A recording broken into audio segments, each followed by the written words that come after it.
Hey there guys, Jordan in the know here, and as you probably already know, iOS 16 is available to the general public, and on my iPhone 12 Pro, I decided to make the switch and install the new update. Normally, I don't ever update my iOS devices on the first day, and the biggest reason is just because of reliability. I see a ton of complaints when iPhone updates first drop, either because something has changed or there's bugs, and my iPhone 12 is basically my workhorse. All my banking apps are set up here, all the apps I use for work are on here. Basically, everything in my life that I need working 100% of the time is on this phone, and I was pretty hesitant to update to iOS 16 just because I didn't want to mess with anything or break what I have going on here. Either way, as you can tell from the video, I ended up updating anyways, and in this video, we're going to take a quick look at iOS 16 on the iPhone 12 Pro, take a look at some of the new features and how it's holding up so far. At this point, I am on day 3 of the new update, and I have to say, this update has brought a lot of features to my 2-year-old device, which is really something I enjoy about the iOS platform in general. Talking about performance real quick, this is all anecdotal. Some people will say performance is way better, and others will say that it's terrible, and I can only speak for myself here.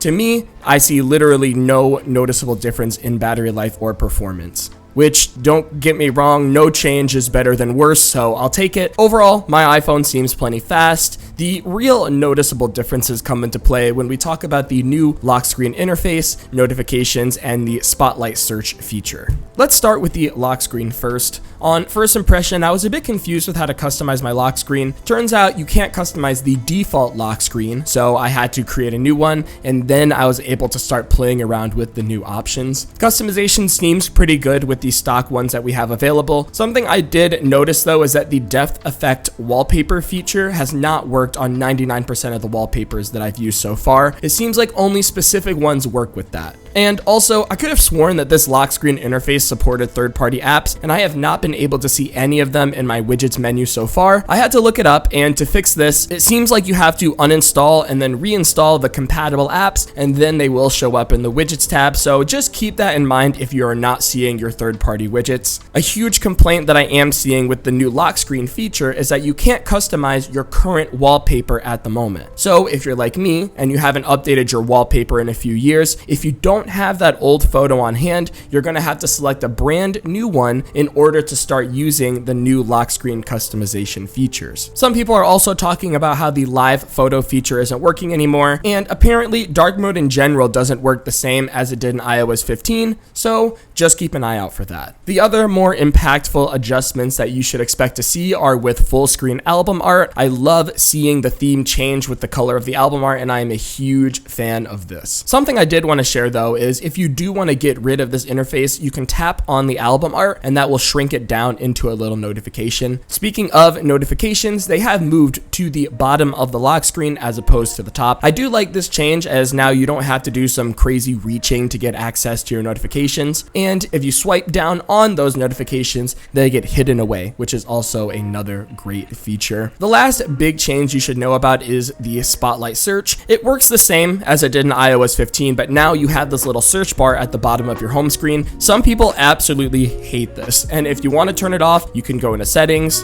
home screen, and then you can turn off the show on home screen function. Also, since we're in settings real quick, there's also a little interface for your active Bluetooth items. I'm pretty sure it functions the same as it did previously, but now it's in the settings menu, which it makes sense to me. Lastly, we have a few minor changes that you might not have even noticed. Haptic feedback is now a thing with iOS 16 where your keyboard will vibrate ever so slightly when you're tapping on it, and you can just turn that on in the settings. Copy and delete is now an option in the screenshot menu, which I find useful for sending off a quick screenshot without filling up your photo library. The hidden and recently deleted folders for photos is now locked behind Face ID, and I think that's pretty much it for the biggest changes here. Of course, there's much more, but I think these were the biggest or most impactful differences that I thought were important to bring up. And also, I wanted to make a quick video for those that wanted to know the biggest changes and how it looks and runs on the iPhone 12 Pro. In my opinion, iOS 16 is a pretty great update for this phone. The only reason that I think that you shouldn't update is if you don't want those new lock screen or dark mode changes, which I can understand. Other than that, guys, I'm getting out of here. This was just a quick video here talking about my experience with the new update. I love it so far, and yeah, I enjoyed making this video. I hope this helped you guys kind of decide if this was worth installing or not. This has been Jordan in the Know, and I will see you in the next one.